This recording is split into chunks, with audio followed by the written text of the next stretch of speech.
O Arthur não participou de nenhum gol nos últimos 10 jogos com a camisa do Palmeiras, 8 deles como titular. Além disso, o Veiga vinha em uma sequência que tinha feito 5 gols, distribuído 2 assistências nas 8 partidas anteriores a essa sequência. E o Veiga ainda tentou ali alguma coisa no segundo tempo, finalizou de fora da área, tentou alguma coisa diferente, mas como um todo o Palmeiras não conseguiu produzir tantas chances assim na Bombonera, e o Boca teve o Cavani, 2 bolas raspando a trave do Everton, né, 2 chances ali de cabeça, teve o Merentiel, teve um gol ainda que foi anulado por conta de uma falta em cima do Marcos Rocha. E a gente pode citar aqui algumas chances. O Barco, aquela finalização que o Everton dá o rebote e quase que o Cavani chega para poder completar para o fundo das redes. E do Palmeiras, assim, a gente tenta lembrar, talvez o Arthur tenha tido uma chance logo no comecinho, que se precipitou na hora de fazer a finalização. Teve uma que o Mike teve chance de finalizar e não conseguiu, então nem chegou a finalizar, que o Barco... O Barco também aparece em todos os momentos, né? Ele está em todas. Ô Mauro, durante toda a coletiva, o Abel Ferreira falou que ele faz o melhor com aquilo que ele tem. Não chegou a verbalizar a sua insatisfação, mas deixou nas entrelinhas aí durante toda a coletiva de que precisa de opções mais experientes no banco de reservas. O Palmeiras hoje realmente não tem muitas alternativas para esse período aí de dificuldade ofensiva? Você que acompanha o dia a dia do Palmeiras poderia me responder uma pergunta. É verdade, é fato que o Abel Ferreira gosta de trabalhar só com um elenco curtinho? É verdade. Ou isso é uma lenda? É um fato? É um fato. Então não tem do que reclamar. Ele falou em coletiva já. É um fato. Não? É uma opção. Eu entendo que na Europa isso é mais factível, porque você tem, por exemplo, essa semana o Newcastle eliminou o Manchester City na Copa da Liga. O Guardiola não gostou, ninguém gosta de perder, mas não deve ter perdido o sono. É o torneio menos importante, é o torneio que ele ano passado não venceu, o único que ele não venceu, quem venceu foi o Manchester United, e ele vai ganhar umas semanas aí livres. Então tem uma compensação. Pôs um time com reservas, tipo, isso aqui não é minha prioridade. Se eu perder, paciência, eu tenho outras metas mais importantes para tentar repetir conseguir uma tríplice coroa, por exemplo, que seria um feito para lá de inédito e quase impossível de se repetir, né? Mas em 2 anos seguidos. E certamente o cara deve pensar nisso. Ele trabalha também com essa mentalidade, no elenco mais enxuto e tudo mais. Mas são menos jogos. As viagens pela Europa não são como aqui na América do Sul. Dentro do Brasil mesmo, tem viagens muito longas. É uma outra realidade. Aqui nós temos a altitude, alguns jogos eventuais, coisa que os europeus não têm que conviver com isso. As mudanças de temperatura, até que mesmo em São Paulo, há poucos dias, domingo, 35, 37 graus. Ontem, 14, 15. Ontem foi quinta-feira. Então, tem uma série de loucuras que acontecem aqui, climáticas, questões geográficas e tudo mais.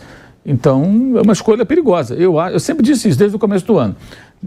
O Palmeiras pode até ganhar a Libertadores, evidentemente, mas é óbvio que, independentemente do resultado final da temporada, houve uma queda na qualidade do jogo. Ninguém perde 2 titulares campeões brasileiros, Danilo, que foi até para a seleção, e o Scarpa, principal jogador da edição passada da Série A, impunemente. Contrataram o quê? Um jogador de outra posição que é o Arthur, que é para preencher uma carência de um outro setor do time. Então, Richard Rios, não. Fala sério, né? Você perde esses 2 e me traz o Richard Rios. É para compor elenco. É um reserva, não é um jogador que vai chegar, tanto que não é titular, entrou ontem no final e tal. Então, o Palmeiras ele fez uma escolha perigosa, eu acho. Arriscada. Poderia ter ido ao mercado. Dinheiro deve ter, porque vendeu o Endrick, vendeu o Danilo, vendeu outros jogadores jovens também, então fez caixa.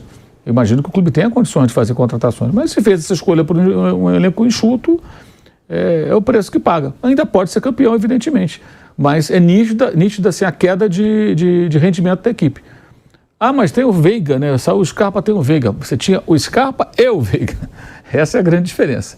Você tem o Scarpa e o Veiga. Mas você perdeu o Scarpa, cara. Então, quem está no lugar dele? Qual o jogador desse calibre que o Palmeiras buscou? A priori, ninguém. Então, acho que tem um planejamento, não vou dizer que é errado, é um planejamento mais arriscado que está mostrando aí o resultado. Mas ainda assim pode ser campeão. Mas se for campeão, nitidamente jogando bem menos do que o time jogou, por exemplo, no ano passado. E o Merentiel entra numa lista de jogadores que deixaram o Palmeiras no decorrer do ano, porque até o começo da temporada, o Merentiel chegou a ser campeão paulista, campeão também da Supercopa do Brasil, e tinha a questão do número de estrangeiros, que preocupava o Palmeiras. O Palmeiras negocia o Merentiel com o Boca Juniors e na semana seguinte aumenta o limite de estrangeiros, né? Teve essa infelicidade, digamos assim. E nesse tempo, né, de alguns meses para cá, Palmeiras também acabou se desfazendo, né, por empréstimo do Bruno Tabata, do Rafael Navarro, enfim. Não estou dizendo que são jogadores que iam mudar alguma coisa ou sei lá, porque não deram certo, evidentemente. O Giovani foi vendido também para o Catar. Né, alguns atletas aí que deixaram esse elenco do Palmeiras no decorrer de 2023. Né, mas o Abel Ferreira teve essas perdas e basicamente de reposição entre aspas, né? Mas assim, de contratação mesmo, apenas o Richard Rios e o Arthur. Richard Rios, em tese, porque tinha perdido ali o Danilo e precisava de mais uma opção nesse setor.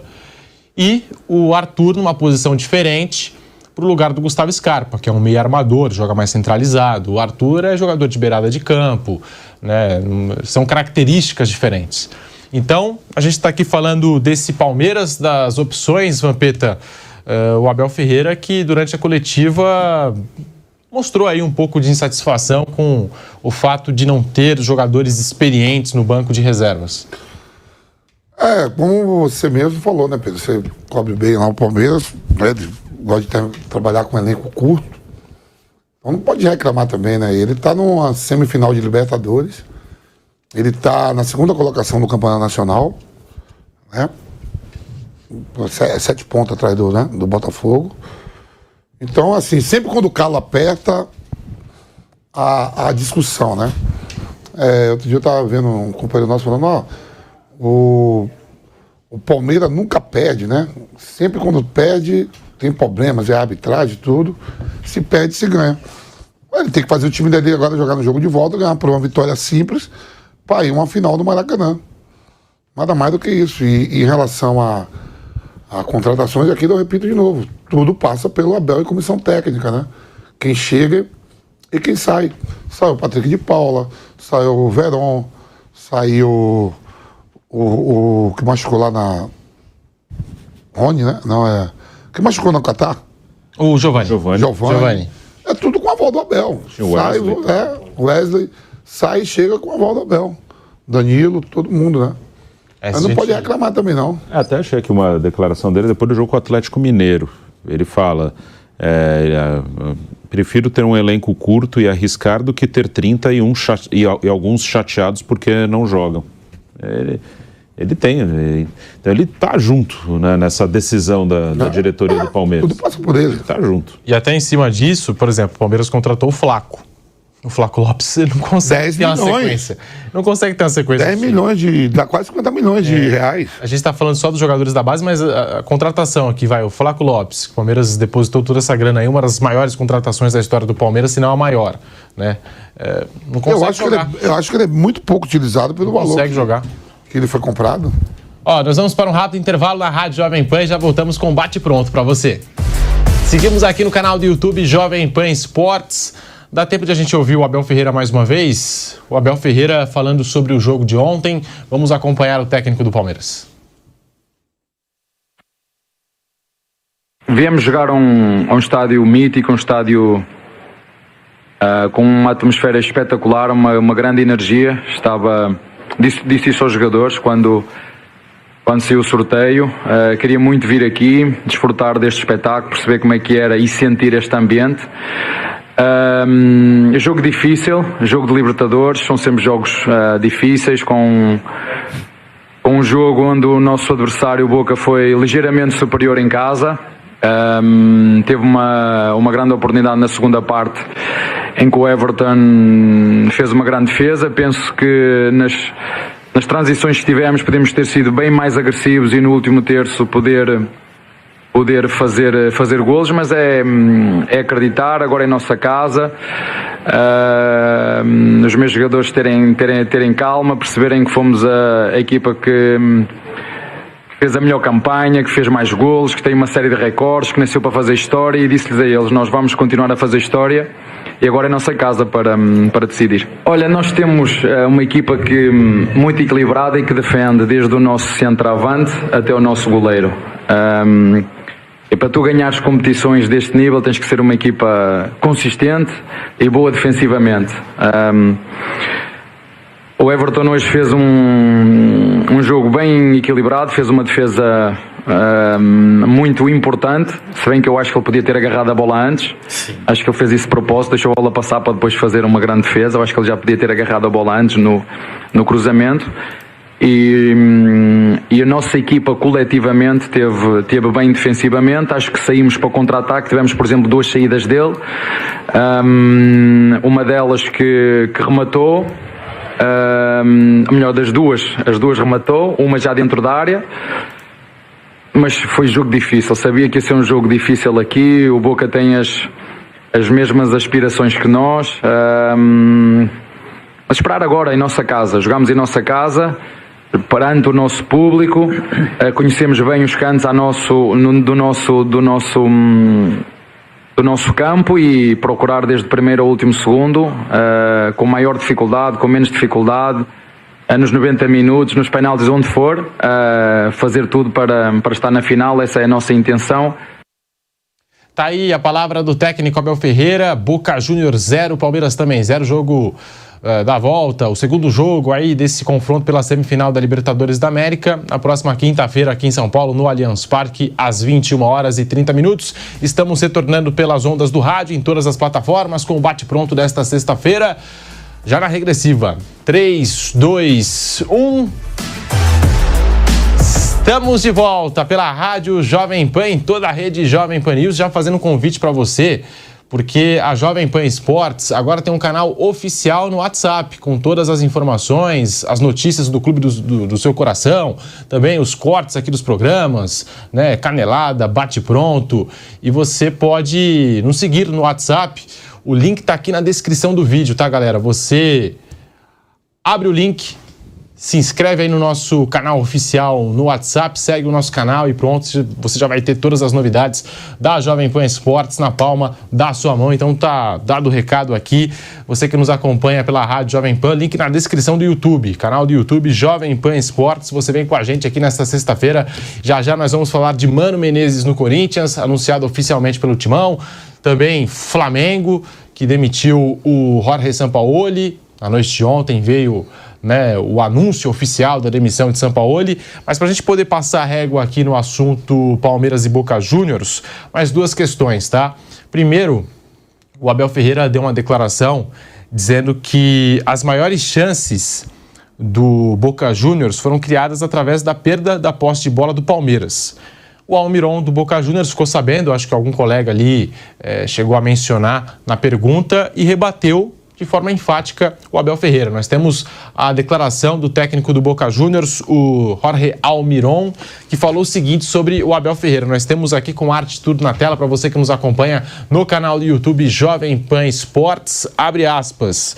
O que ele, Abel Ferreira, opina não me interessa muito. Eu vi uma partida diferente, uma partida forte que a nossa equipe fez. Houve uma boa jogada do Barco no primeiro tempo, em que demos não sei quantos toques na bola até chegar à situação de gol. Não criamos chances só por erros provocados. E se ocorreram, foi porque nossa equipe pressionou bem a saída deles. Vamos agora jogar uma semifinal lá em São Paulo. Ele, Abel Ferreira, fala muito, é conflitivo, é bom treinador, tem muitos bons jogadores, mas será uma semifinal muito forte. Também temos homens. Estamos acostumados a jogar em campos difíceis. Estamos preparados para tudo, fecha aspas, a declaração de Jorge Almiron sobre o Abel Ferreira. E falando sobre campos difíceis, Romero, goleiro do Boca Juniors, decisivo, pegador de pênaltis, mais uma vez voltou a citar o gramado sintético do Allianz Parque. Também é um tema importante para a gente poder falar aqui no Bate-Pronto da Jovem Pan. O Riquelme falou, o Romero já citou pela segunda vez a questão do gramado sintético e ele falou o seguinte, ó, abre aspas, me preocupa simplesmente que o gramado é sintético, não é natural. É um pouco difícil que a essa altura da vida tenhamos que falar de um clube de futebol com gramado sintético. A verdade é que a Conmebol, a FIFA, deveriam dizer que é híbrido ou 100% natural para futebol, porque sintético é para hóquei. Temos que pensar em uma boa partida, em ganhar a partida, e se não acontecer, pensamos nos pênaltis.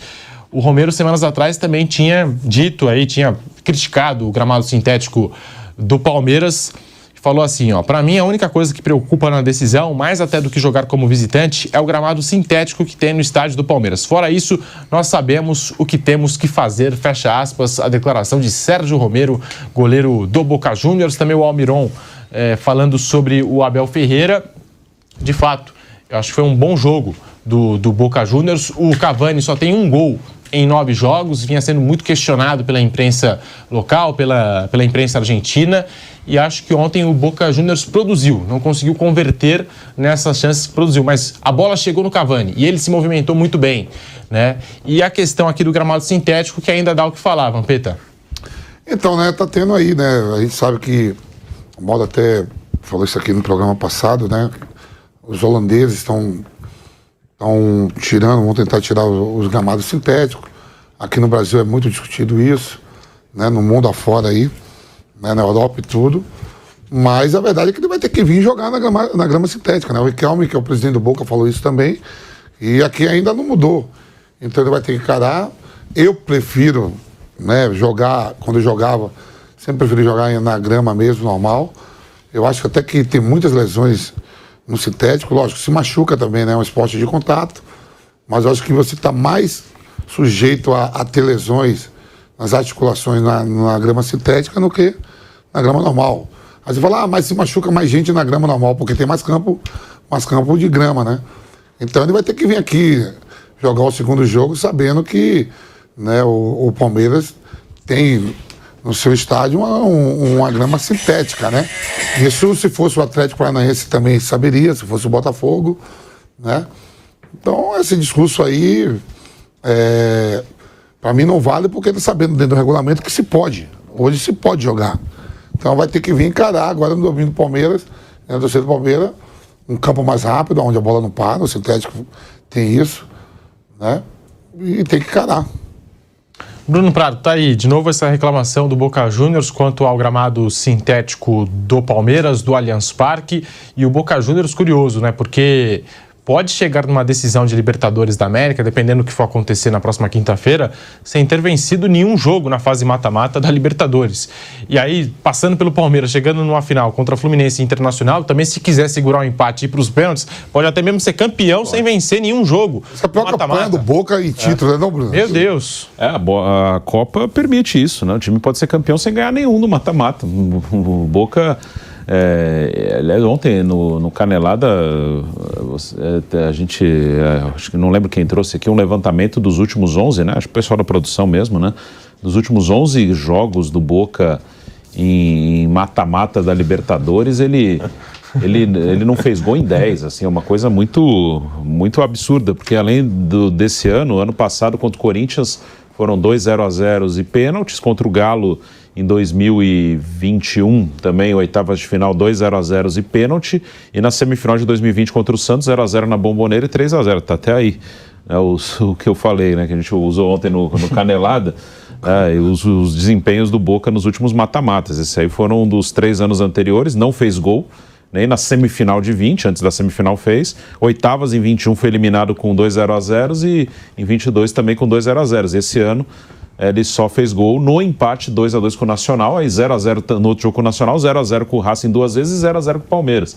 Então a Copa permite esse... A Croácia chegou a semifinal aí para completar aí os resultados aí. Só fez gol contra o Nacional nos últimos 11 duelos de mata-mata, 11 jogos, né? E a Croácia, nas duas Copas que uma chegou na final, outra na semifinal, ela não ganhou nenhum jogo nos 90 minutos. No mata-mata, ela não ganhou. Em 2018 foram 2 vitórias nos pênaltis, nas oitavas e nas quartas, e na semifinal ganhou na prorrogação. E ano passado, oitavas e quartas nos pênaltis e perdeu a semifinal. Então, esse tipo de competição permite isso. Às vezes você nem precisa jogar bem para ganhar. E tanto o Boca quanto o Palmeiras não estão jogando bem, e que um dos dois pode até ser campeão dessa competição. Como o Palmeiras, em 2020, na final contra o Santos, também foi um jogo bem travado e saiu com um gol. E sobre o gramado sintético, aí é uma questão das entidades que controlam as competições, que permitirem ou não. E até é permitido, né? O Palmeiras vai jogar no seu estádio que é permitido, é liberado pela CBF, pela Conmebol, pela FIFA, enfim.